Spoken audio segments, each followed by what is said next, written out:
Hello বন্ধুরা, কেমন আছো তোমরা? আশা করি সবাই খুব ভালো আছো। তাহলে আরেকবার আমি তোমাদের কাছে ফিরে এসেছি কালপুরুষ উপন্যাসের 12তম অংশটিকে নিয়ে। তাহলে চলো বেশি কথা না বাড়িয়ে শুরু করি আমাদের আজকের ভিডিওটা। এক লাফে রিক্সা থেকে নেমে দাঁড়ালো অর্ক। ঝুমকি পাথরের মতো বসে আছে, ওর দৃষ্টি হিলহিলে, অর্ককে যেন সর্বাঙ্গে চাটছে। আমার মায়ের অ্যাক্সিডেন্ট হয়নি? তীব্র কণ্ঠ ঝুমকির। না, আমি তোমার কাছে হার চাইতে এসেছি। তুমি তুমি আমাকে ভড়কি দিয়েছ? গলা চড়াই উঠছিল, সামনে নিল ঝুমকি। ফ্রি স্কুল স্ট্রিটের এই মুখটায় দাঁড়ানো ধান্দাবাজ মানুষেরা এবার এদিকে তাকালো। চিল্লাচ্ছ কেন? মালটা বের করো। অনেকক্ষণ পর অর্ক যেন কথাগুলো ফিরে পেল। সে আর চোখে দেখছিল লোকগুলো একটু একটু করে বাড়ছে। নেহাতি ভেরুয়া মার্কা, ওদের মধ্যে কোনো মাস্তান নেই। ঝুমকি রিক্সা থেকে নেমে ভাড়া মেটালো, তারপর হনহন করে ট্রাম স্টপের দিকে এগিয়ে গেল। দ্রুত পা চালালো অর্ক। এতক্ষণে তার স্থির বিশ্বাস হয়ে গেছে ঝুমকিই হার নিয়েছে, না হলে নিশ্চয়ই অবাক হয়ে জিজ্ঞাসা করত কিসের হার। সে ঝুমকির পাশে গিয়ে দাঁড়িয়ে বলল, আমার সঙ্গে নকশা করে কোনো লাভ হবে না। তোমাকে যখন খুঁজে বের করেছি তখন ওটা আমি নিয়ে যাব। দাঁড়াও। পেছন পেছন এলে আমি চেঁচাবো, চাপা গলায় বলল ঝুমকি। চেঁচাও, তারপর পাড়ায় ঢুকতে হবে। নিমতলায় পুরো বাড়ি যাবে না, হেঁচুয়া করে ছেড়ে দেবো, গর্জে উঠল অর্ক। হেঁচুয়া? ফ্যাকাসে মুখে তাকালো ঝুমকি। চিল্লাও না, চিল্লাও। কোন কার কে তোমাকে বাঁচাবে পাড়ায় ঢুকলে? আমার মাল ঝেড়ে নিয়ে আবার রং নিচ্ছ? অর্কর কথা শেষ হওয়া মাত্র একজন মধ্যবয়সী লোক এগিয়ে এলো। কি হয়েছে? কি হয়েছে? অর্ক ঘুরে দাঁড়ালো। পেট মোটা, নাদুস নুদুস। সে হাত বাড়ালো। কি দরকার আপনার? এখান থেকে ফুটুন। এইটুকুনি ছেলে আবার রংবাজি হচ্ছে। তারপরে এই গলা পাল্টে গেল। ঝুমকিকে সে বলল, ও কি তোমাকে ভয় দেখাচ্ছে? লোকটার পেছনে এখন আরো কিছু জুটেছে। ঝুমকি তাদের দিকে তাকিয়ে বলল, না, এটা আমাদের ব্যাপার। আ লোকটা যেন চুপসে গেল, তারপর মুখ বিকৃত করে ফুটপাতের ভিড়ের মধ্যে উঠে অন্যদের চাপা গলায় শোনালো, প্রস্টিটিউট। সঙ্গে সঙ্গে অর্ক ঘুরে দাঁড়ালো। সেই ধান্দায় তো এসেছিলেন, এখন সুবিধা হলো না বলে? আর একবার বলুন, ভুঁড়ি ভসিয়ে দেব। লোকটা তোতলাতে লাগলো। কি কি কি? তারপর প্রায় দৌড়ে চলে গেল উল্টো দিকে। তার সঙ্গে ভিড় ফাঁকা হয়ে গেল। এ সময় ঘন্টা বাজিয়ে 1 নম্বর ট্রেন এলো সামনে। ঝুমকি উঠতে যাচ্ছিল। অর্ক দ্রুত তার সামনে চলে এসে মাথা নাড়ল। হার না দিয়ে যাওয়া চলবে না। কিসের হার? এতক্ষণে ঝুমকি কথা বলল। ওর চোখ এবার অর্কর মুখের ওপর স্থির। কিসের হার মানে? কলতলা থেকে যেটা কুড়িয়ে পেয়েছো, ওটা যে তোমার, তার প্রমাণ কি? আবার নকশা হচ্ছে। আমি প্রমাণ দিলে মিস ডি হওয়া বেরিয়ে যাবে। অর্কর চোয়াল শক্ত হলো। তোমার হার বাড়িতে জানে? না। হঠাৎ কেমন অসহায় বোধ করলো অর্ক। ওই বাড়ি শব্দটাই যেন তাকে ঈষৎ শীতল করে দিল। ঝুমকি যদি মাকে গিয়ে বলে, তাহলে হাজারটা ঝামেলা বাঁধবে। নিজের অজান্তেই গলার স্বর নরম হয়ে এলো অর্কর। ওটা আমার পরিচিত একজনের হার, তাকে ফেরত দিতে হবে। না দিতে পারলে আমি বিপদে পড়ব। কার? তুমি চিনবে না, খুব বড় লোক। বড় লোক তোমাকে হার দিতে যাবে কেন? দেয়নি, কিন্তু আমি যে নিয়েছি তা জানে।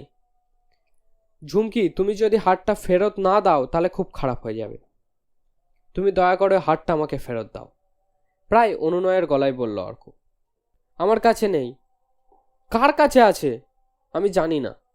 কথাটা শেষ করে বুকের ভেতর থেকে একটা রুমাল বের করে ঝুমকি। বেশ মোটাসোটা গিট বাঁধা, 300 টাকা পেয়েছি। ইচ্ছে করলে এটা নিতে পারো। মিথ্যে কথা বলছি না, 300 টাকা দিয়েছে। হাত বাড়িয়ে রুমালের পুটলিটা এগিয়ে ধরল ঝুমকি। তুমি তুমি বিক্রি করে দিয়েছো? প্রায় কোকিয়ে উঠল অর্ক। ঝুমকি মাথা নাড়ল। বিক্রি না বন্ধক? আমি কি জানতাম ওটা তোমার হার? কলতলার ইটের কোণে পড়েছিল।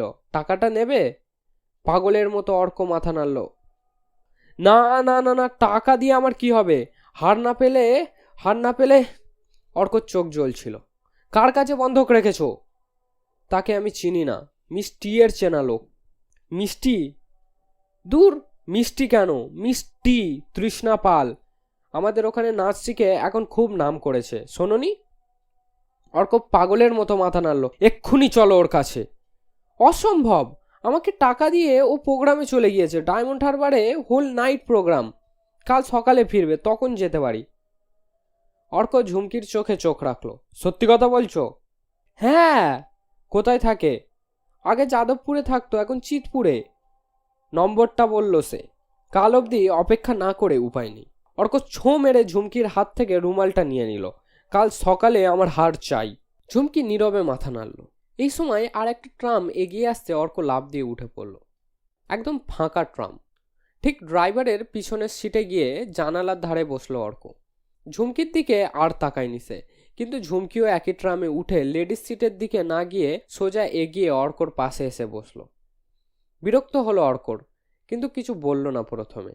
ট্রামটা যখন ওয়েলিংটন ঘুরে বউবাজারের দিকে ছুটছে তখন ঝুমকি বলল, তুমি কি হারখানার বেশি দাম পাবে? চমকে উঠল অর্ক। মানে? ঠোঁট টালতালো ঝুমকি। মালটা তো বেচে দিতেই হতো। কে বলল? জানি বাবা জানি, খুরকি আমার কাছে একবার একটা আংটি 7 দিন রেখে 100 টাকায় ছেড়ে দিয়েছিল। অবশ্য আমাকেও 10 টাকা দিয়েছিল খুরকি। সত্যি বলতে কি ওর দিল আছে। তোমার সঙ্গে যে খুরকির এত ভাব তা জানতাম না তো। এককালে ভাব ছিল, তখন এইসব লাইন চিনতাম না, এখন চিনলে কি করে? মালতী দি নিয়ে এলো, তারপর কপাল। তবে 1 বছর পরে আমি আর ও পাড়ায় থাকবো না। খুরকির মতো 10টা কুকুর তখন আমার কাছে আমার পা চাটবে। ফোকটে অনেক দিয়েছি। ঠোঁট কামড়ালো ঝুমকি। আমাকে কিছু দেবে তো? অর্ক অবাক গলায় বলল, কেন? বারে, মালটা ঝেড়ে দিয়ে কামাই করিয়ে দিলাম যে। অর্ক হিসিয়ে উঠল। তোর বাপের জিনিস যে ঝেড়েছিস, কাল সকাল 10টায় ট্রাম রাস্তায় চলে আসবি বলে উঠে পড়ল। দ্রুত দরজার দিকে এগিয়ে গেল ঝুমকিকে কিছু বলার সুযোগ না দিয়ে। কন্ডাক্টর হাত বাড়িয়েছিল, কিন্তু অর্ক ইশারায় ঝুমকিকে দেখিয়ে দিয়ে নেমে পড়ল চলন্ত ট্রাম থেকে। নকশা মনে মনে খিস্তি করল অর্ক। শেয়ার চাইছে, ফোট। কিন্তু আর একটু থাকলে টিকিটটা কাটতে হতো। 3বার ট্রাম পাল্টে অর্ক শ্যামবাজারের মোড়ে যখন পৌঁছলো তখন রাত 9টা। অন্যদিন হলে এখান থেকে হেঁটেই ফিরত, কিন্তু আজ পকেটে টাকা আছে। আরজিকর পুলের তলায় রাত 9টায় হাওয়া খারাপ হয়ে যায়। সে দেখলো কালীবাড়ির সামনে শেয়ার ট্যাক্সি লোক ডাকছে। দেখে দেখে 5 জন উঠে বসা ট্যাক্সিতে উঠল সে। সঙ্গে সঙ্গে ট্যাক্সি চলতে শুরু করলো। আরজিকর হাসপাতালের সামনে দিয়ে যাওয়ার সময় ওর বুক ধকধক করে উঠল। লোকটা বেঁচে আছে কিনা কে জানে। ভগবান যদি মেরে ফেলে তো 5 টাকার ভোগ দেবে সে। ব্রিজের উপর থেকে গাড়ি নামা শুরু করলে ও খুব অবাক হয়েছে এমন ভাব করে বলল, আপনি ডানলপে যাচ্ছেন না? ট্যাক্সিওয়ালা ঘাড় নাড়ল। না, নাগের বাজার। আরে আমি ডানলপ যাব। সঙ্গে সঙ্গে অন্য 5 জন যাত্রী বলে উঠল, ভুল ট্যাক্সিতে উঠেছে, নামিয়ে দিন বেচারাকে। ইস, কতটা দূর ফিরতে হবে। ট্যাক্সিওয়ালা বেলগাছিয়ার মোড়ে গাড়ি থামালো। না দেখে ওঠো কেন? আমি একটা প্যাসেঞ্জার লস করলাম, একটা টাকা দিয়ে যাও। অর্ক দরজা খুলতে খুলতে বলল, এত রাত্রে আমি চিনতে পারিনি, কি যে। অন্য যাত্রীরা হাহা করে উঠলেন। আপনি মশাই কসাই নাকি? ঠিক পেয়ে যাবেন প্যাসেঞ্জার সামনে, চলুন চলুন। এই যে ভাই, উল্টো দিকে স্টপ থেকে বাস ধরে শ্যামবাজারে ফিরে যাও। ট্যাক্সিটা চলে যাওয়ার সময় অবধি অর্ক কোনো রকমে দাঁড়িয়ে থাকলো। তারপর আনন্দে একটু নেচে নিল। জোর ঢপ দেওয়া গেল। বাবার আবার আগে রুমালটা ভালো করে দেখে নিল সে। একটা মাল রাখা দরকার সঙ্গে, না হলে যে কোনো দিন ফুটকড়ি হয়ে যেতে পারে। ঈশ্বরপুকুর লেনের মুখে আসতেই ও দাঁড়িয়ে পড়ল। খুরকি সেই 2টো লোকের সঙ্গে যাচ্ছে। কিলার কাছে শুনেছে ওই যে লোক 2টো নাকি ওয়াগান নিয়ে কারবার করে। খুরকি যেদিন ওয়াগানের কারবার করতে যায় সেদিন পাড়ার কারোর সঙ্গে মেশে না। কারবার হয়ে যাওয়ার পর 10 দিন এদিকে আসে না। আজ তাহলে ওদের মশলা আছে। কিলা ওদের সঙ্গে নেই, অথচ কিলাকে খুরকি কথা দিয়েছিল এবার যাওয়ার সময় ওকে পার্টনার করবে।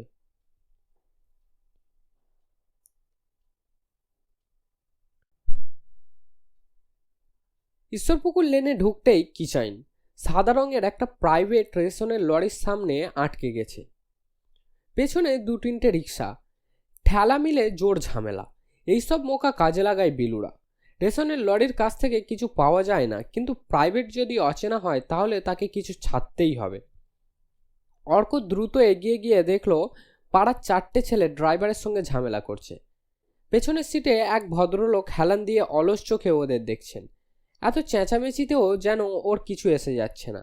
গিলে করা পাঞ্জাবি আর ধুতি লোকটার কুচকুচে কালো চুলের প্রৌঢ় শরীরটার সঙ্গে চমৎকার মানিয়েছে। অর্ক এক নজরেই বুঝতে পারল পার্টি হেভি মালদা। কিন্তু এই ছেলেগুলো রুই মাছকে পুটি বানিয়ে ছাড়বে। সে এক হাতের ধাক্কায় রিক্সাকে সরিয়ে চেঁচিয়ে উঠল, কি হয়েছে, কি হয়েছে এখানে? অর্কর মনে হলো এই লোকটা খুব সহজে মুরগি হবে না। ড্রাইভার পেছনে মুখ ফিরিয়ে বলল, সব হাম बोलता है आप मत आइए, ये बहुत खतरनाक জায়গা है। একজন অর্ককে জবাব দিল, প্রাইভেট রং সাইডে ঢুকেছে। অর্ক ড্রাইভারের দিকে ঝুঁকে বলল, কি ব্যাপার? ড্রাইভার পেছনে ঘুরে মুখ ফিরিয়ে আবার বলল, সব হাম बोला था ना आप मत इधर आइए, ये बहुत ही खतरनाक জায়গা है। ভদ্রলোক একটু বিচলিত না হয়ে বললেন, লরিওয়ালাকে বলো বাঁ দিকে গাড়িটাকে সরিয়ে নিতে। অর্কর আবার মনে হলো এই লোকটাকে সহজে ফাঁসানো যাবে না, একটু বাজিয়ে দেখা দরকার। সে খুব মাতব্বরের মতো বলল, এই রাস্তা বেশি দূর যায়নি, আপনি কোথায় যাবেন? আমি এখানেই যাব। ঈশ্বরপুকুর লেনের এপাশটায় অনেকগুলো কোঠা বাড়ি, সেখানে ভদ্রলোকেরা থাকেন। এই নিয়ে অবশ্য কিলারা প্রায় ঝগড়া করে। কি কোঠা বাড়িতে থাকেন বলেই ভদ্রলোক হয়ে গেছেন, তাই না? মেরে বাপকে যা করে দেও না। তা এই লোকটা কি সেই রকম কারো কাছে যাচ্ছে যারা ওদের চিৎকার কানে গেলেই ভয়ে জানালা বন্ধ করে রাস্তা দিয়ে হাঁটে চোরের মতন চোখ নামিয়ে? বোধহয় ব্রজমাধবের বাড়ি যাচ্ছে। তবু সে যাচাই করার জন্য জিজ্ঞাসা করলো, কত নম্বর? ভদ্রলোক পাঞ্জাবির পকেট থেকে দুধের চেয়ে সাদা রুমাল বের করে নাক মুছলেন। 3 নম্বর ঈশ্বরপুকুর লেন। চোখ কুচকে গেল অর্কর। এত রাত্রে এইরকম মাল তো কখনোই 3 নম্বরে আসে না। কোনো কোনো মালিক ড্রাইভার খুঁজতে আসে, কিন্তু সে তো সকালবেলায়। সে আর একটু ঝুঁকে প্রশ্ন করলো, কত নম্বর বললেন? 3। তুমি কি কানে কম শোনো? ওই লরিটাকে সরিয়ে নিতে বলো। 3 নম্বরে কার কাছে যাবেন? কেন, তোমার কি দরকার? খুব বিরক্তি গলায়। আমিও 3 নম্বরে থাকি, তাই আর কি। এবার ভদ্রলোক একটু নরম হলেন। ও, তাহলে ভালোই হলো, তুমি একটু দেখো তো, বড্ড দেরি হয়ে যাচ্ছে। হাত বাড়িয়ে লরিটাকে দেখিয়ে দিলেন ভদ্রলোক। এর আগে ড্রাইভার নেমেছিল, কিন্তু তার কথা লরিওয়ালাগুলো শুনছে না। পাড়ার ছেলেদের সমর্থন পাচ্ছে সে। অর্ক চটপট ভেবে নিল প্রাইভেটকে হাত করতে হবে। 3 নম্বরে যার কাছেই যাক না কেন, এই পথেই বের হতে হবে। সে কয়েক পা এগিয়ে ছেলেদের বলল, সরে যা, কেস জন্ডিস। তারপর ইশারায় লরিওয়ালাকে ব্যাক করতে বলল। মিনিট 3 লাগলো রাস্তা পরিষ্কার হতে। ভদ্রলোক বললেন, তুমি একটু উঠে আসবে ভাই, আমি তো চিনি না। অর্ক এইটাই চাইছিল। সে গাড়ির দরজা খুলে সিটে শরীর রাখলো। পাড়ার ছেলেরা যে তাকে ঈর্ষার চোখে দেখছে সে বুঝতে পেরে ও কার্নি মারল। তারপর ভদ্রলোকের দিকে তাকাতেই বুঝতে পারল এরকম লোকের সঙ্গে সে কোনোদিন কথা বলেনি। এমনকি বিলাসম এর কাছে কিছু না। ওর শরীর থেকে যা খুশবু বের হচ্ছে তা যে অত্যন্ত মূল্যবান বুঝতে অসুবিধা হবার নয়। যা ভেবেছিল তার চেয়ে অনেক বেশি বয়স ভদ্রলোকের, কিন্তু এমন মাঞ্জা দিয়ে যে প্রাইভেট ততক্ষণে অনেকটা এগিয়েছে। ভদ্রলোক অলস চোখে বাইরে তাকিয়েছেন। নিমুর চায়ের দোকান দেখতে পেয়ে অর্ক বলল, এই যে এসে গেছি। সঙ্গে সঙ্গে ড্রাইভার প্রায় নিঃশব্দে গাড়ি থামালো। নিমুর দোকানে তখন ধোঁয়া মোছা চলছে। পাশের সিগারেটের দোকানে গ্যাক গ্যাক করে বিবিধ ভারতী বাজছে। ভদ্রলোক মুখ বাড়িয়ে 3 নম্বরের চেহারা দেখলেন। বিস্ময়ের অভিব্যক্তি ওর চোখে। বললেন, মাই গড, এটাই 3 নম্বর ঈশ্বরপুকুর লেন, ঠিক বলছো? হ্যাঁ, আপনি কার ঘরে যাবেন? দরজা খুলতে খুলতে জিজ্ঞাসা করলো অর্ক। গাড়িটাকে দেখে ফুটে দাঁড়ানো কয়েকজন উৎসুক চোখে তাকাচ্ছে। ভদ্রলোক বললেন, কার ঘর জানি না ভাই, আমি অনিমেষ মিত্রকে খুঁজছি। হাঁ হয়ে গেল অর্ক। বাবাকে খুঁজছে লোকটা? কে? এই এত বছরে কোনো মানুষকে সে বাবার সঙ্গে দেখা করতে আসতে দেখেনি। এরকম বড় লোক বাবার খোঁজ করতে আসবে কেন? অর্ক কিছুই ঠাউর করতে পারছিল না। তাকে চেয়ে থাকতে দেখে ভদ্রলোক আবার জিজ্ঞাসা করলেন, তুমি চেনো? অর্ক ধীরে ধীরে মাথা নাড়ল। ভদ্রলোক এবার দরজা খুলে নিচে নামলেন। চারপাশে তাকিয়ে বুঝতে চেষ্টা করলেন পরিবেশটার চেহারা। তারপর ড্রাইভারকে বললেন, কিছুক্ষণ অপেক্ষা করো। ততক্ষণে অর্ক অনেকগুলো সম্ভাবনার কথা ভেবেছে। বাবা এককালে নকশাল ছিল। এই লোকটাও কি তখন বাবার সঙ্গী ছিল? না, তা হতে পারে না। নকশালদের পুলিশ খুব পেঁদাতো। এই লোকটা কোনোদিন ঝাড় খেয়েছে বলে মনেই হয় না। কিছুদিন আগে ও মাকে বলতে শুনেছ, জানো সুদীপ মন্ত্রী হয়েছে। সুদীপ? বাবা মুখ তুলে জিজ্ঞাসা করেছিল। সুদীপকে তোমার মনে নেই? ইউনিভার্সিটিতে ইউনিয়ন করতো, খুব একরেখা ছিল। মা বলেছিল। তাই নাকি? সুদীপকে ওরা মিনিস্ট্রিতে নিয়েছে?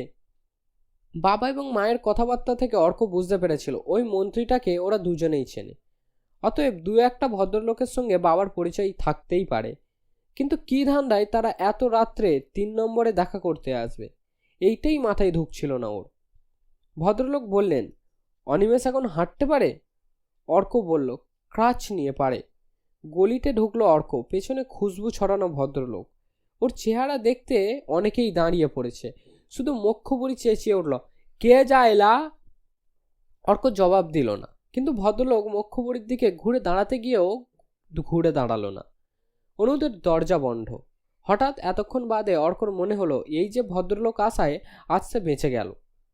দুপুরে মা যা বলেছে তারপরে আজ রাত্রে দেরিতে ফেরার কোনো কৈফিয়ত দেয়া যেত না। ভেজানো দরজা খুলতেই অর্ক দেখল মা চেয়ারে বসে বই পড়ছে, বাবা বিছানায় গুটিয়ে শুয়ে রয়েছে। শব্দ হতেই মাধবীলতা মুখ তুলল বই থেকে। ছেলেকে দেখা মাত্র চোখের দৃষ্টি পাল্টে গেল। কোথায় ছিলি? অর্ক চোখে মুখে ইঙ্গিত করলো, এখন রাগারাগি করো না। হাসপাতালে গিয়ে আটকে পড়েছিলাম, বাবাকে ডাকো। কেন? মাধবীলতার গলার স্বর শক্ত। এক ভদ্রলোক বাবাকে খুঁজতে এসেছেন গাড়ি নিয়ে। কথা বলতে বলতে অর্ক ঘরে ঢুকেছিল। একটা 100 পাওয়ারের বাল্ব ঝুলছিল ঘরে। অনিমেষ সম্ভবত ঘুমিয়ে পড়েছিল, কারণ এইসব কথার কোনো প্রতিক্রিয়া তার মধ্যে দেখা গেল না। চোখের পাতা বন্ধ। মাধবীলতা এবার বিস্মিত ভঙ্গিতে উঠে দাঁড়ালো। খাটের উপর বই রেখে দরজার দিকে এগিয়ে গিয়ে ভদ্রলোককে দেখতে পেল। 60-এর আশেপাশে বয়স, গিলে করা পাঞ্জাবি, ধুতি এবং চকচকে জুতো পরা লোকটি খুব স্মার্ট। সে অবাক গলায় জিজ্ঞাসা করলো, কাকে খুঁজছেন? অনিমেষ এখানে থাকে? হ্যাঁ, ওকে ডেকে দেওয়া যেতে পারে। মাধবীলতা ঘাড় ফিরিয়ে অনিমেষকে দেখল মরার মতো ঘুমাচ্ছে। ট্রামলাইন অবধি ক্রাচ নিয়ে হেঁটে শরীর কাহিল হয়ে পড়েছে। তাছাড়াও মন খুব বিক্ষিপ্ত হবেই না কেন? অবিনাশের প্রস্তাবের কথা সে বলেছে মাধবীলতাকে। শুনে আঁতকে উঠেছিল মাধবীলতা। তোমার কি মাথা খারাপ হয়ে গিয়েছে? আর কখনো তুমি এমনই করে কাজ করতে বেরোবে না, বা কাজ খুঁজতে বেরোবে না। এখন অনিমেষকে ডাকতে মায়া লাগছিল মাধবীলতার। সে আবার মুখ ফিরিয়ে জিজ্ঞাসা করলো, আপনার নামটা? আমি অনিমেষের কাকা। মাধবীলতা চমকে উঠল। সে জানে না কেন সমস্ত শরীর তার রোমাঞ্চিত হতে লাগলো। সে চট করে আঁচলটা মাথায় তুলে নিল। আপনি ছোট কাকা? হ্যাঁ, আমি ওর ছোট কাকা, প্রিয়তোষ মিত্র। ও কোথায়? মাধবীলতা দ্রুত এগিয়ে প্রিয়তোষকে প্রণাম করলো। থাক। প্রিয়তোষ সরে দাঁড়াতে গিয়েও পারলেন না। মাধবীলতার হঠাৎ খুব আনন্দ হচ্ছিল। এই প্রথম সে অনিমেষের নিকটাত্মীয়কে কাউকে দেখছে। আর তখনই দুপ করে আলোটা নিভে গেল। কেউ একজন চেঁচিয়ে বলল, কোন ঘর থেকে জ্যোতিবাবু চলে গেলেন? মাধবীলতা আর মনে হলো সমস্ত পৃথিবীটা তার সঙ্গে শত্রুতা করছে। এই মানুষটা প্রথম যখন এলো তখনই আলো নিভল। রোজই অবশ্য ঠিক 10টায় লোডশেডিং হয়, তাই বলে এখনই 10টা বাজতে হবে? সে বলল, আপনি একটু দাঁড়ান, আমি আলো জ্বালছি। দ্রুত ঘরে ঢুকে সে হ্যারিকেন খুঁজতে খুঁজতে অন্ধকারেই উঠে এলো ছেলের কাছে। যা প্রণাম কর তোর ছোট দাদু। তারপরেই আবার হ্যারিকেন জ্বালাতে ছুটল। মিটমিটে আলো ঘরে ছড়ালে সে হ্যারিকেনটাকে টেবিলের ওপর রেখে অনিমেষের কাছে চলে এলো। এই শোনো, শুনছ? চাপা গলার ডাকে অনিমেষ নড়ে চড়ে উঠল। আলো নেই? না, তাড়াতাড়ি ওঠো। কেন? অনিমেষের চোখে বিস্ময়। সদ্য ঘুম ভাঙার পর সে আবছা আলোয় মাধবীলতাকে অন্যরকম দেখছিল। ছোট কাকা এসেছেন। কথা বলতে বলতে মাধবীলতা ঘরের দিকে তাকাচ্ছিল। সর্বত্র অলক্ষীশ্রী, অমন মানুষকে বসানো যায় না। দ্রুত হাতে সবচেয়ে ভালো বিছানার চাদরটা বের করে খাটের ওপর পাততে পাততে বলল, সরে এসো, এটাকে পাততে দাও। বসে আছো কেন? অনিমেষ তখনও অন্ধকারে। কে এসেছে বললে? ছোট কাকা, তোমার ছোট কাকা এসেছে। গভীর কুয়োর তলা থেকে ভুস করে অনিমেষের ওপর উঠে আসা বাতির মতো কিছু একটা যেন পড়ল। কোনো রকমে বলল, ছোট কাকা, বলে নেমে দাঁড়ালো ক্রাচে ভর করে। হ্যাঁ, চাদর ঠিক করতে করতে মাধবীলতা দরজায় গিয়ে ডাকলো, আসুন। বাইরে তখন উঁকিঝুঁকি চলছে প্রিয়তোষকে কেন্দ্র করে। এরই মধ্যে মাধবীলতা লক্ষ্য করেছে যে বলার সত্ত্বেও অর্ক বাইরে গিয়ে প্রিয়তোষকে প্রণাম করেনি। প্রিয়তোষ দরজায় দাঁড়িয়ে চমকে উঠলেন, এ কি অনি? অনেকদিন বাদে অনিমেষ লজ্জা পেল। খালি গা, কোমরের নিচ থেকে লুঙ্গি এবং দুই বগলে ক্রাচ নিয়ে যে অভ্যাস হয়েছে, এতদিনে চট করে বেমানান মনে হলো। তবু সে সহজ হবার চেষ্টা করলো। কবে এলে তুমি? একথার জবাব দিলেন না প্রিয়তোষ, যেন নিজের চোখে বিশ্বাস করতে পারছেন না এমন ভঙ্গিতে তাকিয়েছিলেন। মাধবীলতা চেয়ারটা এগিয়ে দিল, বসুন। প্রিয়তোষ সেদিকে একদম লক্ষ্য না করে বললেন, এ আমি কখনো কল্পনা করতে পারিনি। কি হয়েছিল? অনিমেষ হাসল, কি আবার হবে, বসো। প্রিয়তোষ চেয়ারটা টেনে নিয়ে ধীরে ধীরে বসতেই মাধবীলতা হাত পাকা নিয়ে বাতাস করতে লাগলো।